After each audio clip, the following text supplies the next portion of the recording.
Friends, welcome to Binary dose.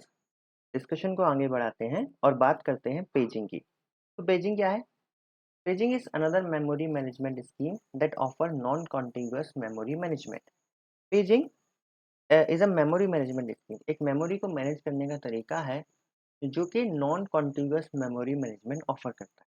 अब दो तरीके के हमारे पास मेमोरी मैनेजमेंट होते हैं, एक होता है कॉन्टिग्यूअस और दूसरा होता है नॉन कॉन्टिग्यूअस। दोनों में क्या डिफरेंस है? मान लीजिए जैसे मेरी एक प्रोसेस है जिसका साइज 0 से लेके 255 केबी।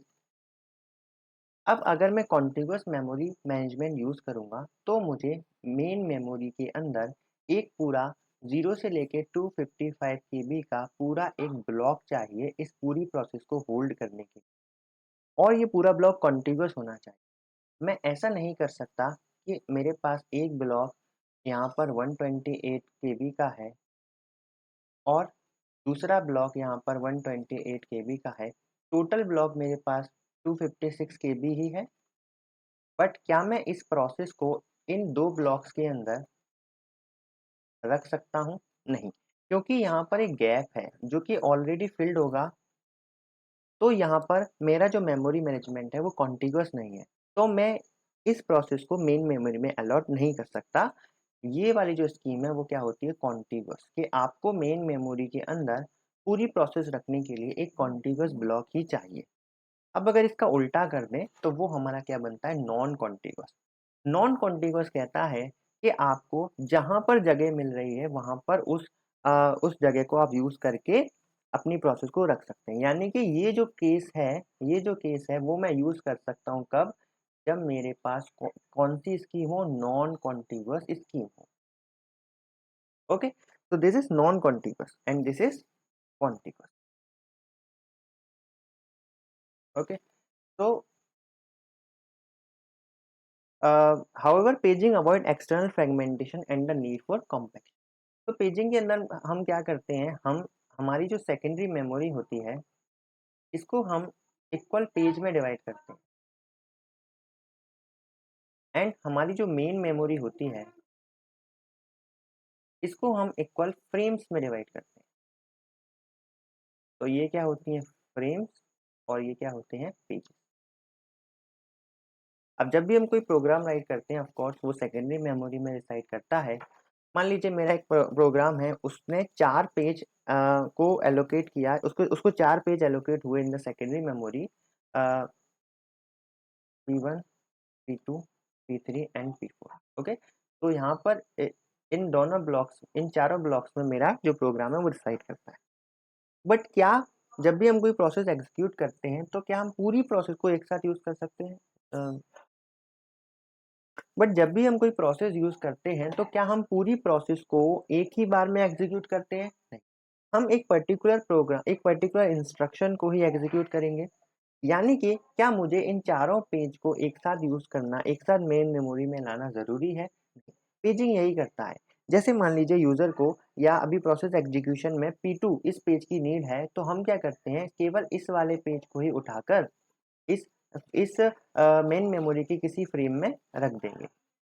अच्छा, मान लीजिए अब मुझे P3 पेज की ज़रूरत है, तो हम इस P3 पेज को उठाकर इस मेन मेमोरी के फ्रेम में रख देंगे। अब आप देख सकते हैं यहाँ पर कॉन्टिग्यूअसनेस नहीं है। P2 के पहले P3 आ सकता है, P1 के बाद P2 के बाद P1 आ सकता है। मीन्स कोई भी पेज किसी भी फ्रेम में जा सकता है, इर्रिस्पेक्टिव ऑफ कि वो कॉन्टिग्यूअस हो या फिर वो एक सीक्वेंस में हो। नहीं, कोई भी पेज किसी भी फ्रेम में जा सकता है। यही आइडिया है पेजिंग का। हम एक बार में पूरी प्रोसेस यूज़ नहीं कर रहे हैं, हमें जिस पेज की नीड हो रही है केवल वही पेज उठकर कहाँ जा रहा है? मेन मेमोरी, और वो पेज एग्जीक्यूट होता है। अब यहाँ पर नीड क्या हुई? अब हमें पता कैसे चलेगा कि हमारा कौन-सा पेज किस फ्रेम में रहता है? तो यहाँ पर हम एक डेटा स्ट्रक्चर यूज़ करते हैं, दैट इज़ पेज टेबल, जो कि हर प्रोसेस का रिकॉर्ड रखता है कि कौन से किस प्रोसेस का कौन-सा पेज कौन-सी फ्रेम में है। हर प्रोसेस के लिए उसका पेज टेबल अलग-अलग होता है। मीन्स हर प्रोसेस का अपना पेज टेबल होता है जो उस प्रोसेस के पेजेस को ट्रैक करता है कि वो किस फ्रेम में है या फिर वो मेन मेमोरी में है भी या नहीं। Okay, so that is the idea of paging. तो जैसा आप देख सकते हैं यहाँ पर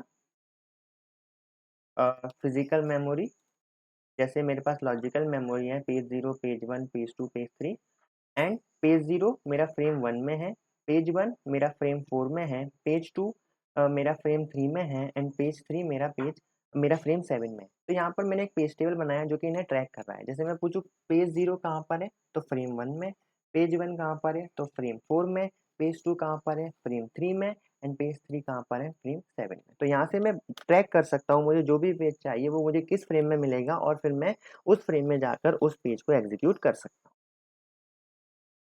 ये पूरा तरीका है पेजिंग का। जैसे सीपीयू जो होता है वो लॉजिकल एड्रेस को जनरेट करता है, यानी कि वो पेज नंबर और उसका ऑफसेट बोलता है ऑपरेटिंग सिस्टम को कि मुझे इस पेज नंबर का ये ऑफसेट चाहिए।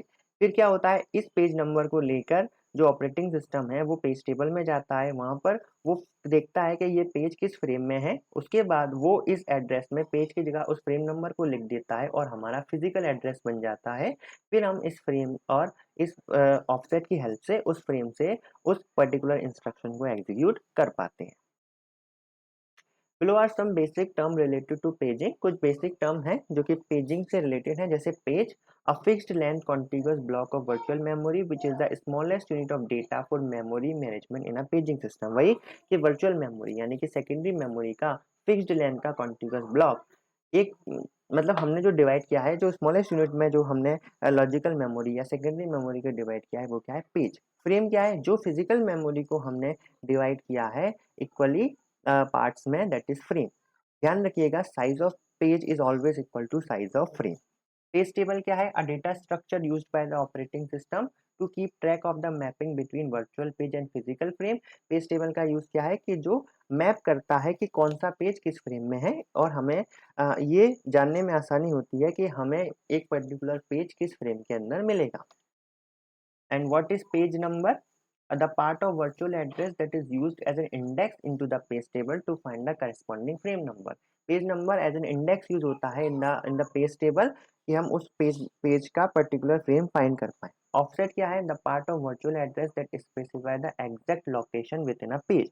Offset जो कि एग्जैक्ट लोकेशन को स्पेसिफाई करने में हेल्प करता है उस इंस्ट्रक्शन की, जो यहाँ पर हम इस डायग्राम में देख सकते हैं जो डी है वो क्या है, वो ऑफसेट है कि हमें उस पेज का कौन सा इंस्ट्रक्शन एग्जीक्यूट करना है।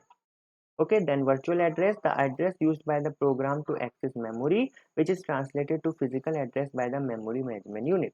तो एड्रेस यूज्ड होता है प्रोग्राम का उस मेमोरी को एक्सेस करने के लिए, मीन सीपीयू क्या जनरेट करता है, वर्चुअल एड्रेस जनरेट करता है, फिर वो मेमोरी मैनेजमेंट यूनिट की हेल्प से फिजिकल एड्रेस जनरेट होता है और फिर फिजिकल एड्रेस पे हमें एक्चुअल वो इंस्ट्रक्शन एग्जीक्यूट करने के लिए मिलता है। Physical address, the actual address in the main memory where data is stored. ठीक है, फिजिकल एड्रेस यानी कि मेन मेमोरी जहां पर एक्चुअल में वो डेटा स्टोर है। Page fault, paging fault, what is paging fault, an interrupt that occur when a program try to access a page that is not currently in physical memory. Means कोई ऐसा page जो कि programme चाहता है but वो हमारा main memory में अभी प्रेजेंट नहीं है, तो उस कंडीशन को हम क्या बोलते हैं, पेज फॉल्ट। इस पेज फॉल्ट से बचने के लिए हम कई सारी टेक्निक यूज करते हैं, यानी कि अगर पेज फॉल्ट होता है फिर हम उस पेज को मेन मेमोरी में लेकर आते हैं और इसके लिए हमें different type of page replacement algorithm भी यूज करना पड़ सकती हैं। So that is page replacement algorithm. PLB, a cache used by the MME to reduce the time taken to access the page table entry. अब paging जो है वो काफ़ी टाइम टेकिंग प्रोसेस है, तो इस टाइम टेकिंग प्रोसेस को कम करने के लिए एक डेटा स्ट्रक्चर, एक हार्डवेयर यूज किया जाता है, that is TLB, translation look aside buffer. ये एक टाइप का कैच है जिससे जो हमारी जो पेजिंग को एक्सेस करने का जो टाइम है वो थोड़ा कम हो जाता है। Swapping, the process of moving entire process और their part between physical memory and a storage device to free up memory. ये जो हम काम कर रहे हैं कि मेन मेमोरी से वो लॉजिकल मेमोरी से कुछ पेजेस को मेन मेमोरी में लाना, और जब मेन मेमोरी भर जाती है तो हम कुछ पेजेस को मेन मेमोरी से हटा देते हैं, this is called swapping. What are the advantages of paging? Eliminate external fragmentation. Paging के अंदर एक्सटर्नल फ्रेगमेंटेशन नहीं होता है क्योंकि जो पेज का साइज है और जो फ्रेम का साइज है वो एग्जैक्ट इक्वल है, तो यहाँ पर कोई एक्स्ट्रा स्पेस वेस्ट नहीं होता है externally. Efficient memory, allow more efficient use of memory by enabling non continuous memory allocation. क्योंकि ये नॉन कंटिन्यूअस मेमोरी एलोकेशन को अलाउ करता है तो हमारा कोई भी एक्स्ट्रा स्पेस यहाँ पर वेस्ट नहीं होता है, एफिशिएंटली हम मेमोरी को यूज कर पाते हैं। Virtual memory implementation facilitate the implementation of virtual memory, enabling process to use more memory than physically available.